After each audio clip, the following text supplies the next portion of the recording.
Hey, it works. First you don't succeed, try again. Didn't work outside in the man cave, so I came inside and had a kind of a different look to the site as far as going live goes. And who knows what'll happen? I know last Sunday I got cut off with 10 minutes to go. It just said stream ended. Okay, well, I guess that's that. We'll see what happens today. No explanation. But I watched Due Dissidence last Sunday after I'd finished my stream, what was finished. And they were talking, Russell was talking about the heck, the curse of the working class. He was talking about the deplorables and how independent theater in New York City is losing audiences. And he chalks that up to constant plays and themes and memes about the deplorables. It's something that's been going on ever since Russiagate and when Hillary lost, and people are just bored by it. It's nothing new. It's just put down humor, and it's not selling. Second segment was about cutting off power to Gaza. Third segment was about the Epstein files. Um, I find this stuff kind of boring. I'm more interested in how did we get here, letting the days go by with psychological operations everywhere. It's sort of like what I was reading about in my book. Which one is it? I think it's actually Weird Scenes from the Canyon, about how it starts off with, it's all about, Laurel Canyon. No, it starts off with 1500s. Opium has been used to pacify and control people for centuries, at least. First the British Empire, then America deals with the underworld crime organizations and families. It's meant to neutralize and distract the masses, the masses. Like the kidnapping of Frank Sinatra Jr. just days after the JFK assassination. Pure political theater meant to entertain and coerce. Media and government, public private partnerships. We know what that is. Drugs as weapons against us is one book I was reading. And then the other one is Weird Scenes from the Canyon. And they mention how heroin trafficking means that guns are needed to protect the traffic and violence is necessary. You have to have armies and militants forever to protect the traffic, the money, with guns and violence. Massive wealth, power and control must be protected, controlled, and expanded if possible. Must be constant crackdowns on criticism, dissent, skepticism, reformists, and even joking around. Parody, satire. You have threats of debanking, threats of arrest, etc., loss of free speech rights. Fourth segment was about Bill Clinton was preaching less government, much like Reagan did. We have to learn to live within our means. This is the era, the end of the era of big government. He throws the New Deal under the bus, banking and media deregulations. Obama acts like a moderate Republican. Awesome Newsom, next presidential candidate, he's talking about austerity as the answer to all problems. Russell says, this is why the Democrats are in the toilet. Keaton came up with a slogan, 2016 broke the liberals, 2024 broke the left. A lot of people who formerly knew better just said, and this is Russ talking, they just said after Trump won again, fuck it, I'm joining the winning team. The cool kids table at the middle school cafeteria at lunchtime. Then Russ kind of gets into Matt Taibbi and his beef with Candace Owens, and then Walter Kern's beef with Whitney Webb. I kind of missed that, and I didn't really know what it was about to begin with, but he explained it pretty well. I talked about how Matt kind of got burned on a story when he was working with Rolling Stone, but Russ said, no, it was when he got hauled into Congress and Marjorie Taylor Greene, or not Marjorie Taylor Greene, but Debbie Wasserman Schultz and AOC were threatening him with prosecution. And at the time, Matt said to Candace, the Middle East mess, I don't know enough about it, so I don't want to comment on it. But Russ says to Matt, if your beat is speech, you can't not cover that.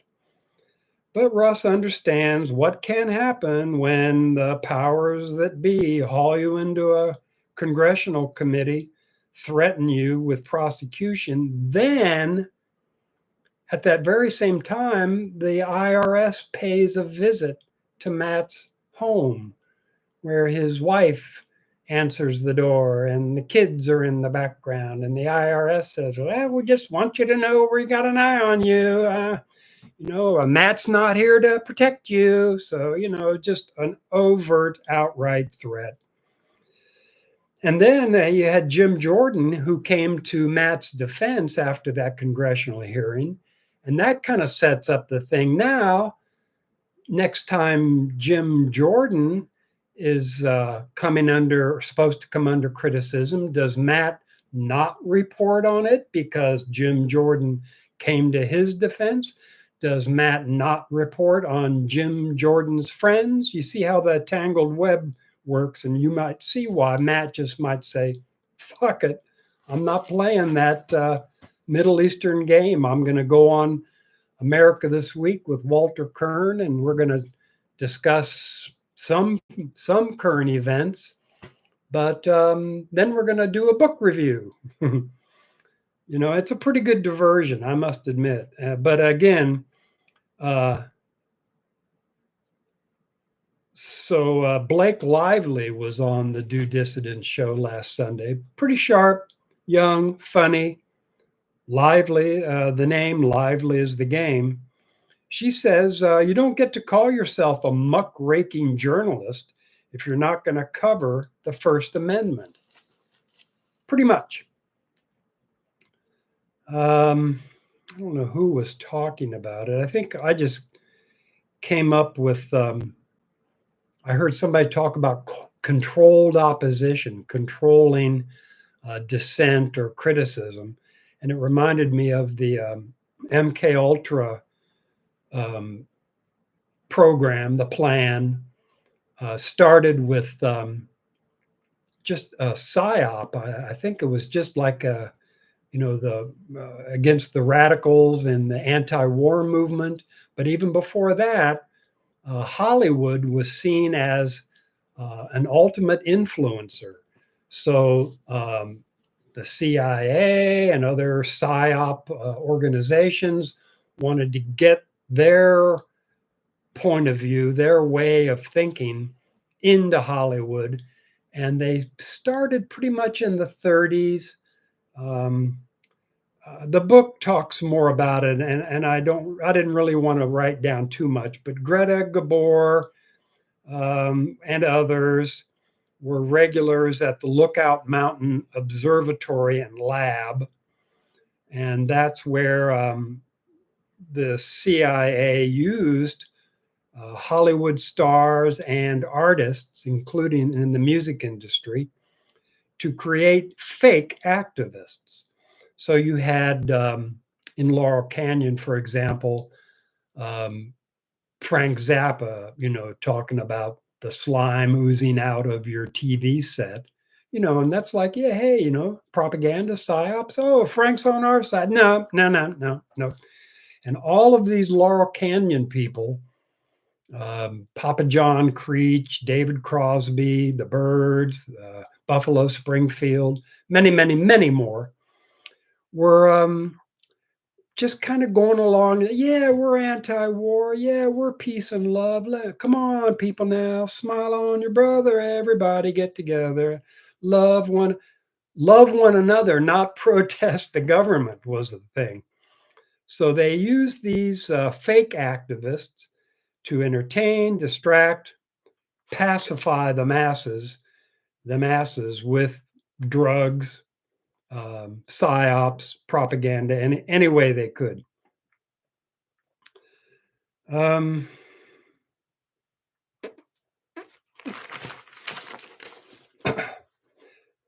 Then the next story was the Trump administration cancels $400 million in federal grants to Columbia due to the school's continued inaction in the face of persistent harassment of Jewish students. Michael Tracy says that's an insane infringement on the First Amendment brought to you by the same people who constantly pontificate about how they're restoring free speech. The First Amendment bars the government from conditioning the dispersal of funds on favored or disfavored political speech. So they can't make that money contingent on cracking down on those who might harass Jewish students. And the best way to do that is those who are pro-Palestinian are automatically anti-Semitic. So got to crack down, arrest that guy, Mahmoud Khalil, send him to Louisiana, get ready to deport him. His wife's an American, 8 months pregnant. Rusk talks about the douchebag dialogue crowd have been working hard to get their followers to see the pro-Palestinian activists as woke. It's been to a limited effect because generally, Russ says, the MAGA minions aren't really down with the support of Israel at all costs thing. But they've been working hard to get the MAGA minions to agree with things that they have in common, like free speech. Got them to say it's not a protest anymore if you're a vandal, a terrorist. Get out of here, you dirty hippies.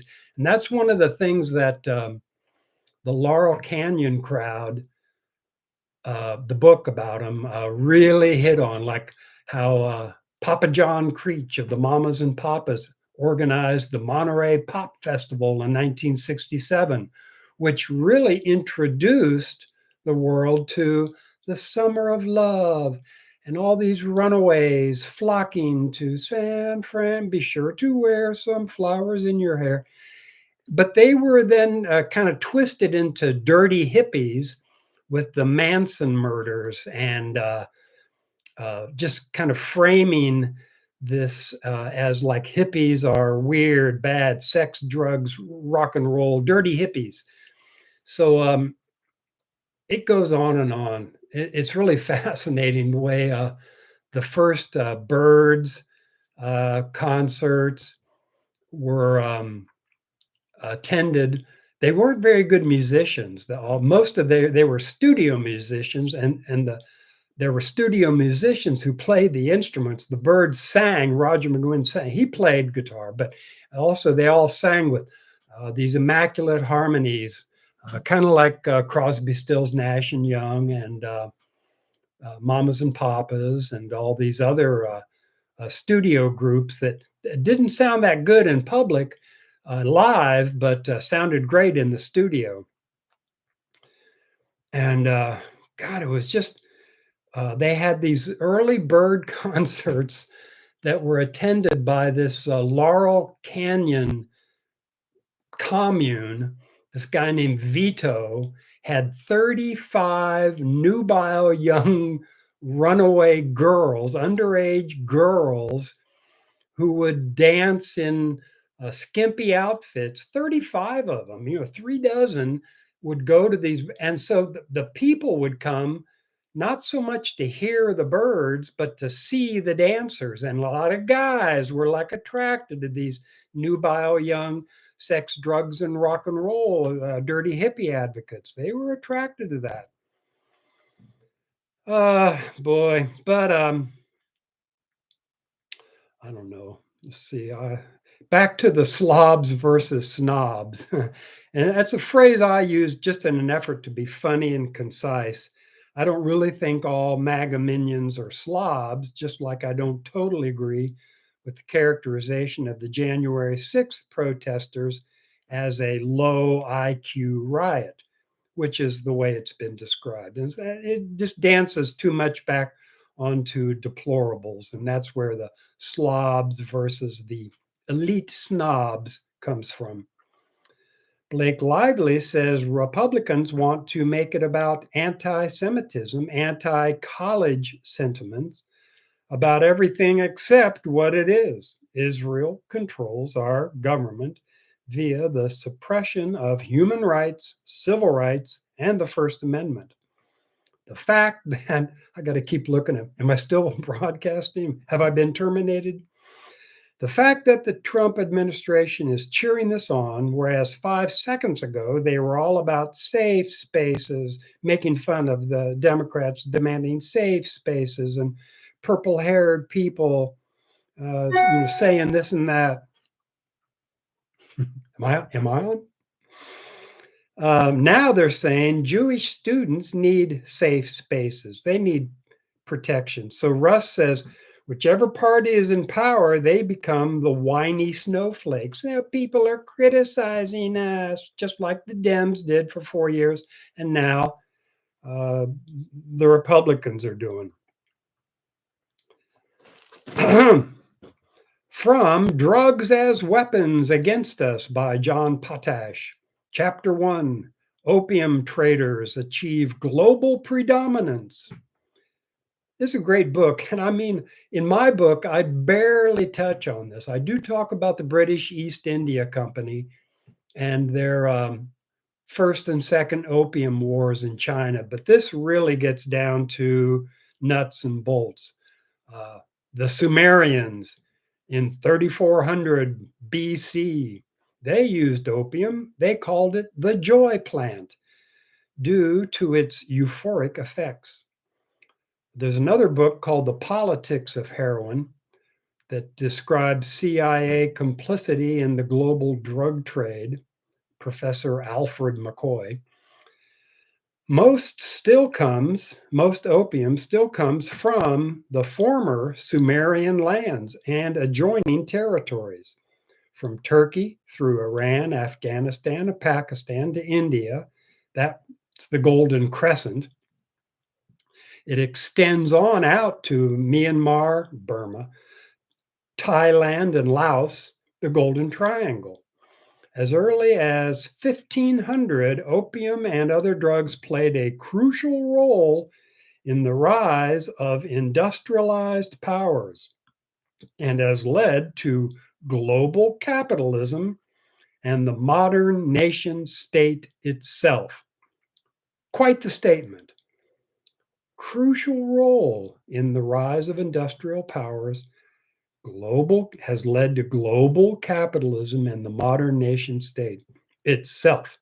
Indeed, it may be argued that the entire rise of the West from 1500 to 1900, this reminds me of Peter Tosh's song 400 Years, depended on a series of drug trades or slave markets too. Money, drugs for money, drugs for power, slavery, control, money. All empires since the Renaissance have been driven by the search for foreign resources, and nearly all, including the Brits, French, and Dutch, used drugs as a cheap way to pay for overseas expansion. In 1500, the Chinese used opium for pain and was taken orally. The Portuguese initiated the smoking of opium as a way to get the effects faster. But the Chinese considered the non medical use of opium barbaric and subversive. So, 1700s, the Dutch take over the opium trade with China and the Southeast Asian islands and popularized using tobacco pipes for opium dens. 1759, Emperor Yung Cheng issued an edict prohibiting opium for anything except medical purposes. Ignored. 1750, Brits take over the market and developed a monopoly. Emperor Kia King then banned it completely, but the opium trade grew from 15 tons a year in the 1700s to 3,200 tons per year by 1850. 15 tons to 3,200, 150 years. Once Britain established its empire, it was used as a tool for conquest. So that's where the money, power, control, resource extraction, expansion. The British managed to get the Chinese addicted so they'd be easier to control and they wouldn't notice their resources being ripped off. By 1839, the Chinese were confiscating and destroying tons of opium. So in 1842, the Brits ended the First Opium War, which gained for them the city of Hong Kong. By 1856, the Brits had to start the Second Opium War, which lasted 2 years. And they're basically just forcing opium into the ports, into the opium dens across the country everywhere. Chinese emperors be damned. 1865, Scotsman Thomas Sutherland started the Hong Kong Shanghai Banking Company, HSBC, that had been profiting off of opium for 25 years. Professor McCoy calls Hong Kong Asia's heroin lab as HSBC became the world's number 2 bank. Just guessing about number 1. Could it be Rothschild? I don't know. I'm just guessing. The opium trafficking families were bringing in 35,000 metric tons of raw opium per year, 85% of the world trade, leading Karl Marx to coin the term the opiate of the masses. About keeping people politically asleep through opium, through psychological operations. The Brit rulers used it against citizens who struggled financially and were driven to crime or protests. 8 years of protests quelling led to the 1819, the Six Acts, turning England into a police state. By 1827, the first commercial batches of morphine were produced. Professor McCoy reports that mass addiction to opium became a significant feature of the late 1800s in England. So it worked in England just as well as it worked in China. Controlled the masses. 1700s, British East India Company acquired a number of partners, American families from New England. These Anglophiles stayed loyal during the American Revolution. 15% of the loyalists were from these families. These families dominated the rum trade and in Africa used it and tobacco and opium for economic gain. They swindled African traders when they gathered up captured slaves and introduced rum to Native Americans, leading to their dysfunction. The American families in the opium trade included the prominent Russell family of Connecticut. They intermarried with the Pierpoints, family that spawned J. Pierpont Morgan, plus the Cabots and the Cushings and the Astors, John Jacob Astor, and the Perkinses. In 1840, these families were responsible for 24,000 pounds of opium per year into the United States. Russells helped found Yale, and in 1833 started the super secretive elite secret society called Skull and Bones. Harvard had its own version called the Porcelain Club. What color is porcelain? Russell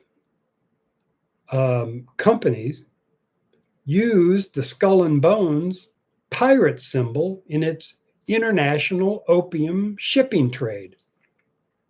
1856, bonesman Daniel Coit Gilman incorporated Russell Trust Associates, which granted each boner $15,000 upon joining Skull and Bones, equivalent to almost $250,000 today. So you can see kind of 1850s, hey, I could be a $250,000 if I can just worm my way into this elite secret society that controls the world.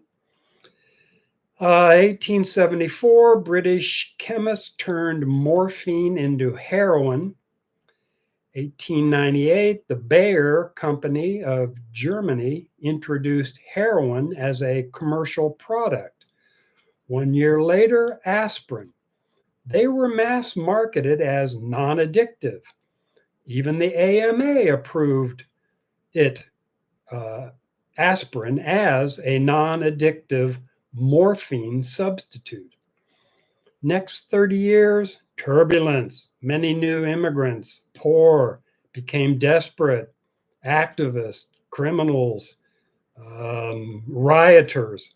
And this came on the heels of the American Industrial Revolution, which mirrored the Dickensian scene in London, where you had kids working in, 6-year-olds working in factories with all these, textile factories, Southern Cotton, by the way, of all this, moving machinery, and they were just getting chewed up and spit out and breathing terrible fumes in that. Everybody was burning trash, plastics and horrible toxic substances in London, and having to breathe that. The heels of the American Revolution saw these immigrants become desperate. Desperate people do desperate things.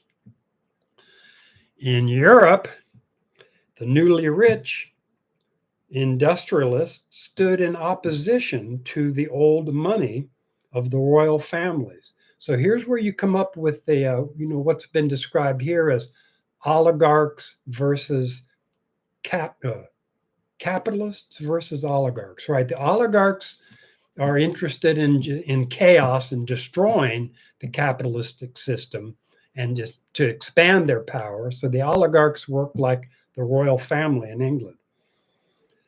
They competed for the workers' allegiance and they both used all the propaganda in the book. This gave the workers, for a time, more leverage to gain concessions, such as better working conditions, national health care. You had the Progressive Party um, making real gains. In 1886, the Progressive Movement in Georgia passed alcohol prohibition. So a pharmacist named John Pemberton developed Coca-Cola, which contained 2.5 milligrams of cocaine per 3.3 ounces of fluid. The syrup had 5 ounces of coca leaf per gallon. In 1892, Asa Chandler, this is also Atlanta, bought exclusive rights to the Coca-Cola formula and included for use in medicines, tonics, elixirs, and fluid extracts. Big ads for this new drink for sale in popular drugstore fountains across the United States and Canada popularized Coca-Cola. Soon it was America's most popular drink.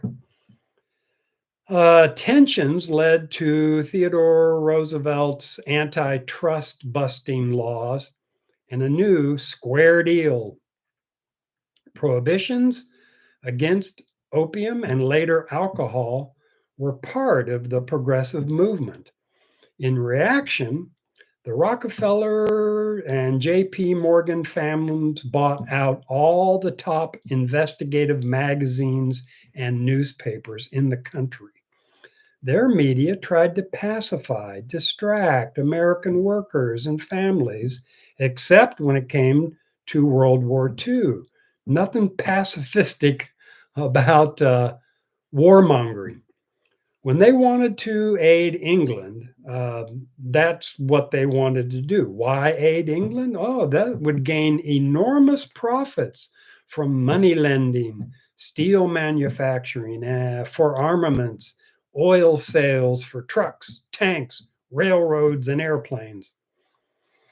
Control of the media aided the creation of the first Red Scare. Researchers say the Russian Revolution of 1917 scared the wealthiest in all capitalist countries. The Russian Revolution took land from the wealthy and redistributed it to the poor. The horror! It took ownership of the factories and gave it to the Council of Workers. In response, to make sure nothing fomented in the US, the corporate owners, including the Rockefellers, Russells, Morgans, Vanderbilts, Carnegies, Harrimans, Bushes, helped propagate another it was the first Red Scare through the media. They pushed for the Sedition Act of 1918, which criminalized many behaviors formerly seen as merely unpatriotic. Legislators also passed laws directed at immigrants, leading to imprisonment and deportation of people for radical or anarchist political beliefs, not actions, beliefs. Evidence that there is evidence that U.S. intelligence framed Italian anarchist organizers Nicola Sacco and Bartolomeo Vanzetti before their trial and execution. 1919 to 1920, U.S. Attorney General Palmer and his young functionary, J. Edgar Hoover, started a mass arrest of immigrant workers nationwide, the Palmer Raids. Immigration Act of 1920 made possession of radical literature a crime, ended up making even sympathy for activist causes punishable offenses. for immigrants. Immigrants were referred to then as aliens. Late 1940s, the second Red Scare, House of Reps Un-American Activities Committee, led by tail gunner Joe McCarthy, to root out suspected communists and their fellow travelers. Thousands were jailed, arrested, blacklisted for leftist leanings, making it impossible to find jobs in their fields, most notably in the film industry and the arts. So that's why that's when Laurel Canyon was started up. Well, it was actually started in the 30s, but here it comes the 40s when they're getting the Hollywood and the music industry and the artists involved in their propaganda. They also interrogated friends and relatives of suspected pinko targets. The CIA fabricated charges against Julius and Ethel Rosenberg for giving atomic secrets to the USSR, executed.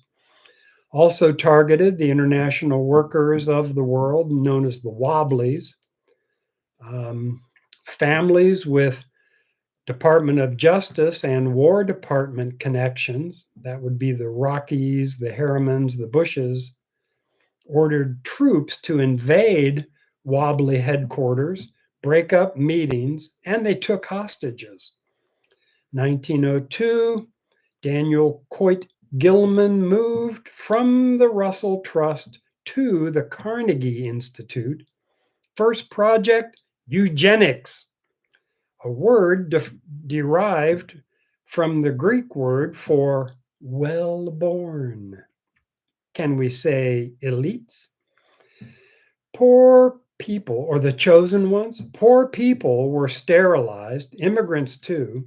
IQ tests were invented that were biased against poor people and immigrants. They'd say things like, show a picture of a tennis court and say, what's missing in this picture? Or show a picture of a golf course and say, what's missing? And it'd be like, no flag in the hole on the green. I had to cut off because I got some more information. I got the Dark MAGA, the government corporate technique, part 2 from Whitney Webb. I just wanted to bring that up to speed. You had an infrastructure rollout. Their theories are authoritarian, anti-liberty, Department of Government efficiency, deliberately referenced the Venetian magistrate, so the Doge from the Venetian banking system that bankrolled the, well, you had the city-states in Italy that controlled so much of what was formerly the Roman Empire. Now we have Musk's Dogecoin. It says mercurial as he is, wildly fluctuating. The Doge in Venice was the one who is granted the liberty to rule by oligarchs. It's the old system, and now it's the new one. There's a new term to go along with it called the accelerator, high impact investments. That would be your equity markets. Worth trillions to speed up startups and really, move fast and break things. Remember that old Amazon saying? Then you have Peter Thiel, Palantir ruler of everything he surveys, says, I no longer believe that freedom and democracy are compatible. War is looming between governments and technocrats. Again, government kind of wants to keep things going, keep the money coming in, keep voting for the same politicians, two-party system, acting as one. versus the technocrats as they work to deny us our inalienable rights to life, liberty, and the pursuit of happiness. Anarcho capitalism rejects the initiation of force by the state to coerce persons and or seize their property. Musk and Thiel want to move the state from the public ownership to the private sector and then to expand its power. So they'd like to just do away with government control. So no more state control. Now it's all in the hands of private ownership, private sector. The Heritage Foundation project in 2025 claims its purpose is to defang and defund the woke culture warriors who have infiltrated every last institution in America. So that's the Project 2025. Defang and defund the woke culture. But actually, it subverts the US representative democracy. The Coors, Kochs, Villings, Bari Said, Bradley, and Scaife families backed Project 2025, which is similar to the technocrats' plans. Back to the plan to kill poor Americans, resulted in some hospitals giving patients milk from tubercular cows. That'll do her. Like what happened in the Illinois Institute for the Feeble-Minded in Chicago. They just basically starved or beat or poisoned these people to death. They were against mixed race marriages. Eugenics Society was centered at Cold Springs Harbor Lab in Long Island, New York. Jesus. In the 30s, in the 20s and 1930s, Hitler communicated with the Eugenics Society regarding genocidal racist ideology. Ford Company and the Rockefellers interlocked with German chemical company IG Farben, which included heroin introducer Bayer, and later ran Auschwitz. So IG Farben ran the Auschwitz death camp. The Ford Company used slave labor from the Buchenwald camp in this country, unbeknownst to most Americans. George H.W. Bush's dad, Prescott, managed the elite British American banking venture called Brown Brothers Harriman, BBH. It worked behind the back of British government on behalf of government opponents, the British royalty. So it was like the government, the banks versus the government and the royals, old school versus new. The bank also worked against FDR's administration by backing BBH Bush Harriman Steel that kept up joint ventures with Fritz Thyssen of Thyssen Steel, Germany, who backed Hitler's rise, who financially backed him all through the 20s and 30s.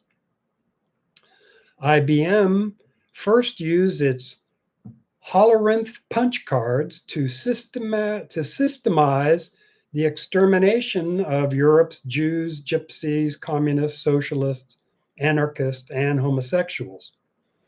Other banks that aided the Nazis, Chase Bank helped launder the money. General Motors built Blitz trucks for the Blitzkrieg, and worked with Rockefeller, Standard Oil, and IG Farben to build ethyl plants, gas plants. Throughout World Wars I and II, the Russell Trust funded Skull and Bones folks who were omnipresent in power positions. Skull and Bonesman Henry Stimson was Taft's Secretary of War, Hoover's Secretary of State, and FDR's Secretary of War. Stimson took control of A-bomb. Oh, the A-bomb project, Manhattan Project, overseeing the Manhattan Project. He's the one who pushed Truman in to drop the bombs on the Japanese twice against the advice of generals who said it was unnecessary. Such actions appeared indicative of the continued eugenics extermination philosophy. Holy moly. There's lots more to come. Not going to be able to finish today because of time constraints. But I'm going to go ahead and start and just go right up for the next 5 minutes or so. I might get through it. You never know. I'm always having to take these little asides because I've talked about some of these people before, like Les Wexner in the news now because of Abercrombie and Fitch's bankruptcy, child sex trafficking rumors and accusations. Anyway, Frank Wisner, another one that is mentioned many times in Whitney Webb's book and mine, based on what she said. Within the World War II intelligence groups, the Office for Strategic Services, OSS, were made up of rich families, including the J.P. Morgan's sons, the Mellons, the Vandys, the DuPonts.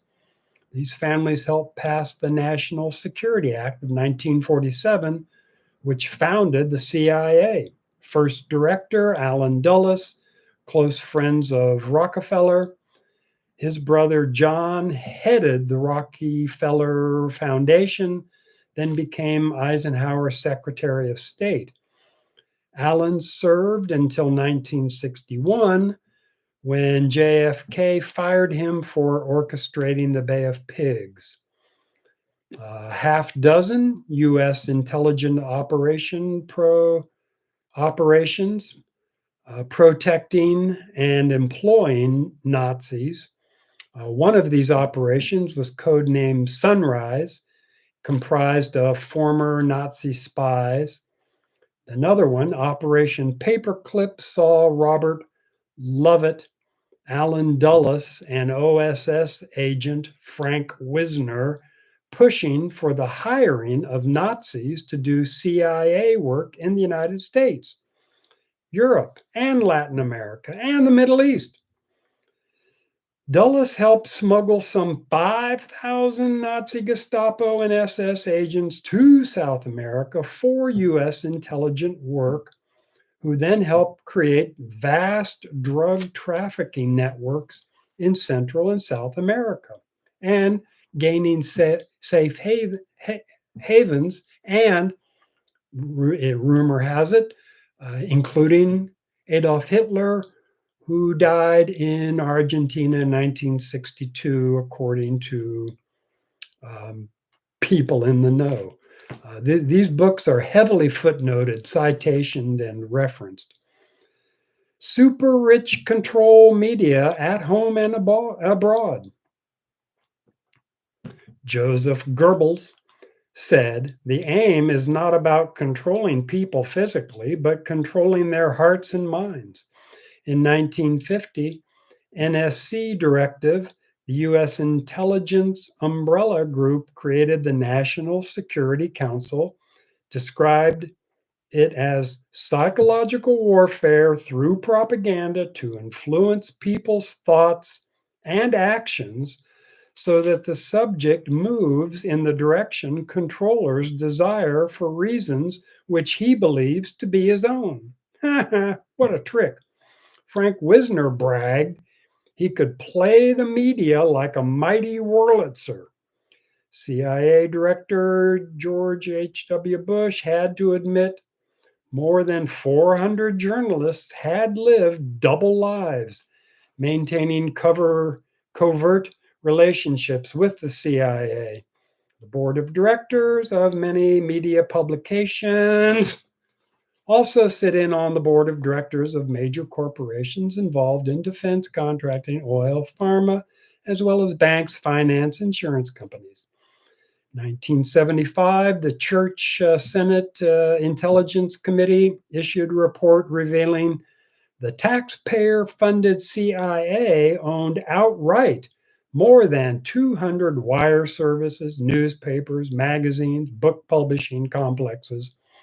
Dan Rather, of the CBS Evening News anchorman from 1981 to 2005, 34 years, said what you have here in US news agencies is a miniature version of what you have in totalitarian states. And with that, I'm going to start to fade here. See, I wanted to get my plug in for All Hail Marx and Lenin, the Firesign Theater's tremendous album. Very funny, very prescient. These guys are from the 60s and early 70s, and they got it right again and again and again and again and again. So if the real news gets to be too much, drop back to parody and political humor with Firesign Theater, Jimmy Dore, stand-up comedians like Lee Camp.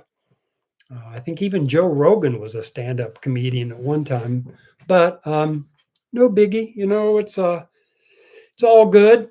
I just hope we all can manage to keep it together, live our lives as best we can, love one another, keep your head on a swivel, and thanks for watching. See you next time.